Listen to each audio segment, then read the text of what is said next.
Om Swastiastu. Assalamualaikum warahmatullahi wabarakatuh. Shalom, namo buddhaya, salam sejahtera bagi kita semua. Salam harmoni. Baik, perkenalkan kami dari kelompok 3 akan mempresentasikan mengenai filosofi dalam pengembangan kurikulum. Namun, sebelum itu izinkan saya untuk memperkenalkan pemateri pada presentasi kali ini. Nah, yang pertama itu ada Hayu Artini dan saya sendiri Ikutu Putra Wisnu Sarya. Oke, baiklah, kita akan langsung saja ke bagian materi. Nah, di sini kita akan membahas mengenai filosofi dalam pengembangan kurikulum. Nah, untuk memahami filosofi sebagai landasan pengembangan kurikulum, kita perlu memahami terlebih dahulu kajian mengenai filosofi itu sendiri. Ada satu orang ahli yang bernama Kneller pada tahun 2000 pada halaman 46 mengatakan filosofi ialah upaya berpikir dalam tatanan paling umum dengan cara sistematik mengenai segala hal yang ada di alam semesta, atau secara singkatnya segala hal yang menyangkut realitas. Nah, upaya tersebut disebabkan oleh adanya rasa keingintahuan pada manusia. Kneller juga mengatakan filosofi tidak hanya sebatas dari pengetahuan kita terkait ilmu seni, ilmu alam, ataupun ilmu agama. Baik, selain tokoh yang disebutkan tadi, ada pula tokoh yang bernama Armstrong pada tahun 2003 di halaman 107 hingga 108 menjelaskan adanya 3 aliran filsafat, yaitu idealisme, yang dimana idealisme ini dihasilkan oleh ide-ide yang disajikan. Idealis percaya akan kenyataan, bukan pada apa yang kita rasakan. Dan yang kedua, realisme. Realisme menganggap sangat penting untuk mempelajari kebenaran abadi. Nah, kebenaran yang dimaksud itu apapun yang terjadi pada realitanya. Nah, adapun juga tokoh realisme ialah Aristoteles. Dan yang ketiga, pragmatisme. Pragmatisme berfokus pada perubahan lingkungan dan menolak prasangka terkait pengetahuan abadi. Nah, ada pula tokoh pragmatisme yaitu John Dewey. Di slide kali ini saya Ayu Hartini akan menjelaskan mengenai filosofi Ki Hajar Dewantara. Di sini terdapat filsafat pendidikan Indonesia menurut Ki Hajar Dewantara, yang dimana pendidikan Indonesia saat ini tidaklah terlepas dari peran bapak pendidik kita, yaitu Ki Hajar Dewantara, yang kelahirannya kita rayakan setiap tanggal 2 Mei di Hari Pendidikan Nasional. Nah, sejak berdirinya Bumi Putra pada tahun 1854, yaitu pendidikan kolonial Belanda yang hanya berfungsi untuk mendidik calon pejabat pemerintah, rakyat hanya diajarkan membaca, menulis, dan berhitung seadanya, dan semua untuk mempertanggungjawabkan bantuan pemerintah Hindia Belanda. Sebuah aksi situasi ini menginspirasi Bapak Ki Hajar Dewantara untuk memperjuangkan nasib bangsanya. Meskipun Ki Hajar Dewantara dideportasi ke Belanda karena tulisan-tulisannya yang kritis terhadap kebijakan pemerintahan Belanda saat itu, Ki Hajar Dewantara tetap aktif menulis dan tetap peduli pada perjuangan gerakan populernya. Nah, dalam pengasingannya di Belanda, Ki Hajar Dewantara menemukan konsep pengertian pendidikan yang kemudian ia terapkan sekembalinya ke tanah air, yaitu pada tahun 1922 ketika lahir Gerbang Emas Kemerdekaan Bangsa dan Kemerdekaan Budaya di Yogyakarta, Taman Siswa Pendidikan, sekaligus waktu saatnya jiwa rakyat merdeka dan bebas dari pemerintah kolonial Belanda. Nah, untuk memahami arti dari tujuan pendidikan Ki Hajar Dewantara, Ki Hajar Dewantara membedakan antara pendidikan dan pengajaran. Menurut Ki Hajar Dewantara, pelajaran atau underwich adalah bagian dari pendidikan, sedangkan mengajar adalah proses pendidikan yang menghasilkan pengetahuan dan mengajar mengembangkan keterampilan hidup anak, baik fisik maupun mental. Adapun tujuan pendidikan atau offloading adalah untuk membimbing semua kekuatan kodrati anak sedemikian rupa sehingga dia pada akhirnya dapat mencapai keamanan dan kebahagiaan sebesar mungkin, baik sebagai pribadi maupun sebagai anggota masyarakat. Jadi dapat kita simpulkan, menurut Ki Hajar Dewantara pada 2009, pendidikan dan pengajaran adalah usaha menyiapkan dan menyiapkan segala manfaat bagi kehidupan manusia, baik dalam kehidupan sosial maupun dalam kehidupan kebudayaan yang dalam arti seluas-luasnya. Tujuan utama pendidikan adalah agar peserta didik Indonesia menjadi pembelajar sepanjang hayat yang memiliki kompetensi global dan berperilaku sesuai dengan nilai-nilai Pancasila. Adapun kerangka filosofis kebebasan akademik mengacu pada tujuan profil mahasiswa Pancasila, yaitu ketuhanan dan ketuhanan yang Maha Esa, mulia, kreatif, gotong royong, kebinekaan tunggal global, berpikir kritis dan mandiri. Nah, untuk mencapai tujuan utama pendidikan dan mewujudkan profil siswa Pancasila yang diharapkan pada setiap anak Indonesia, para pendidik tentu akan berusaha memenuhi tugasnya sesuai dengan moto pendidikan yang diajarkan oleh Ki Hajar Dewantara. Selain itu, pembinaan yang berusaha menerapkannya dalam proses pembelajaran agar pembelajaran yang dilakukan mencerminkan gagasan dari Ki Hajar Dewantara harus selalu mengupayakan perubahan, dan diharapkan yang berubah adalah karakter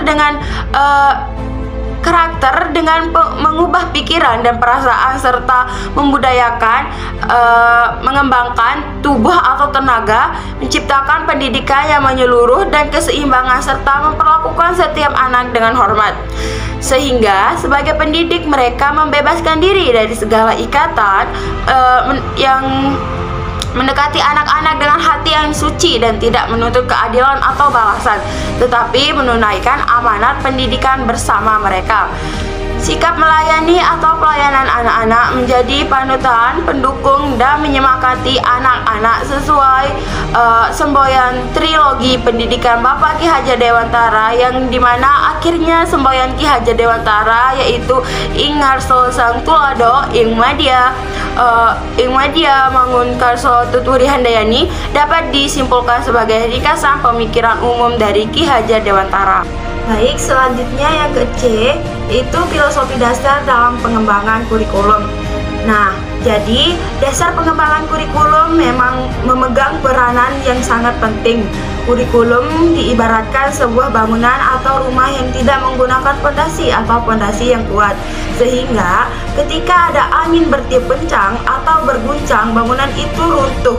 Itu mudah rusak. Sama halnya dengan kurikulum. Jika tidak ada dasarnya, fondasi yang kuat, mudah bagi kurikulum untuk goyah dan berubah inputnya, yaitu adalah orang-orang sebagai siswa yang dihasilkan oleh guru itu sendiri. Ada beberapa landasan penting dalam pengembangan kurikulum, antara lain menurut Robert Zeiss menyajikan 4 landasan pengembangan kurikulum, yaitu yang pertama ada filosofis. Nah, nilai-nilai ideologis mendominasi masyarakat. Pelatihan ini berfokus pada interaksi orang-orang, terutama di kalangan guru dan siswa untuk mencapai tujuan pendidikan. Di dalam interaksi ini mencakup konten yang berinteraksi dan bagaimana interaksi terjadi pada apa tujuan dari pelatihan tersebut, siapa pelatih dan siswanya, apa isinya. Pendidikan dan proses interaksi pedagogis adalah pertanyaan yang membutuhkan jawaban mendasar yang esensial. Oleh karena itu, jawaban filosofis secara harfiah, filosofis atau filosofi berarti cinta, kebijaksanaan atau love of wisdom. Orang belajar filsafat untuk menjadi orang yang mengerti dan bertindak bijaksana. Untuk memahami politik dan bertindak bijak, dia harus tahu atau diberitahu. Pengetahuan ini diperoleh oleh proses berpikir, yaitu melalui sistematika logis dan dalam. Jenis pemikiran dalam filsafat sering disebut sebagai pemikiran radikal atau berpikir ke akar. Radikal berarti akal. Filosofi mencakup keseluruhan pengetahuan manusia yang mencoba melihat segala sesuatu yang ada sebagai suatu kesatuan yang utuh secara menyeluruh dan mencoba untuk menemukan jalan di sekitarnya. Sering dikatakan dan diketahui dalam sains bahwa filsafat adalah ibu dari semua ilmu. Pada prinsipnya, filsafat juga menentukan tujuan pendidikan secara umum. Nah, yang kedua, ada sosiologi. Nilai-nilai sosiologi berlaku di masyarakat. Landasan sosiologi kurikulum adalah asumsi sosiologi yang berfungsi sebagai titik awal pengembangan kurikulum. Mengapa? Karena kurikulum harus berasal dari masyarakat, menerima pendidikan secara informal, formal, dan dipandu secara informal dalam pengaturan komunitas dan pencelupan kehidupan sosial. Karena itu adalah kehidupan masyarakat dan budaya dengan semua orang, yang dimana sifat-sifatnya harus menjadi dasar dan titik tolak penyelenggaraan pendidikan.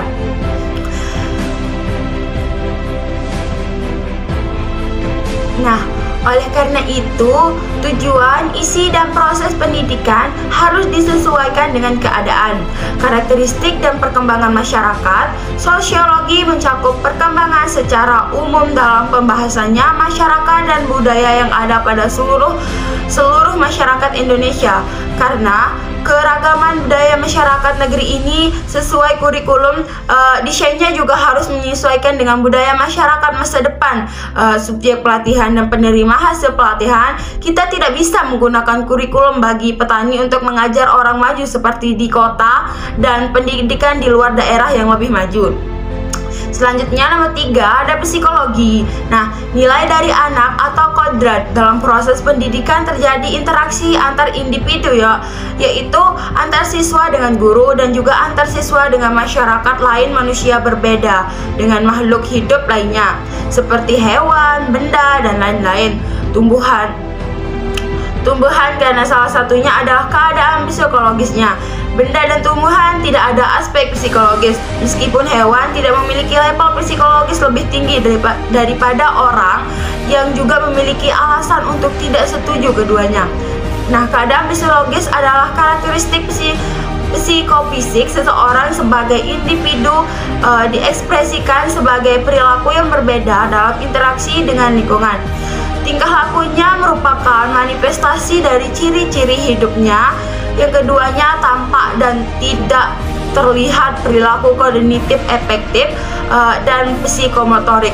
Pengembangan kurikulum harus didasarkan pada asumsi awal psikologi yang juga mencakup penelitian yang berkaitan dengan pengembangan dan pengembangan siswa. Bagaimana siswa belajar berdasarkan ini, ada 2 cabang psikologi yang berbeda penting untuk diperhatikan dan memiliki keterkaitan yang erat dalam pengembangan kurikulum, khususnya dalam bidang psikologi pengembangan dan pembelajaran. Kemudian yang terakhir, yang keempat, yuridis atau hukum.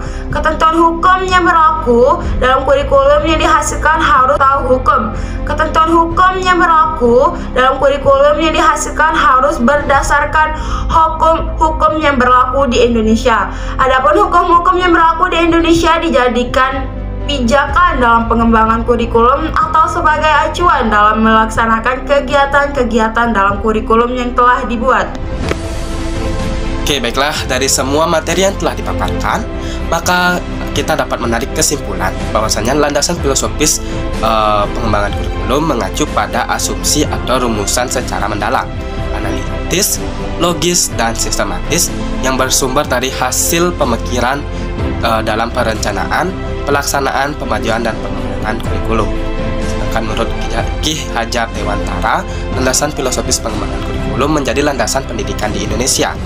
Menurut Ki Hajar Dewantara, hakikat pendidikan adalah upaya menanamkan nilai-nilai budaya kepada anak-anak agar mereka menjadi manusia yang utuh secara mental maupun spiritual. Dan yang terakhir yaitu landasan awal pengembangan kurikulum adalah landasan filosofis yang berkaitan dengan hakikat filsafat dan pendidikan. Baiklah, sekian yang dapat kami sampaikan. Apabila ada salah kata maupun tingkah laku kami dalam menyajikan materi dalam video ini, kami mohon maaf yang sebesar-besarnya. Kami tutup dengan Om Santi Santi Om. Wassalamualaikum warahmatullahi wabarakatuh. Shalom, namo buddhaya. Salam sejahtera bagi kita semua. Salam harmoni.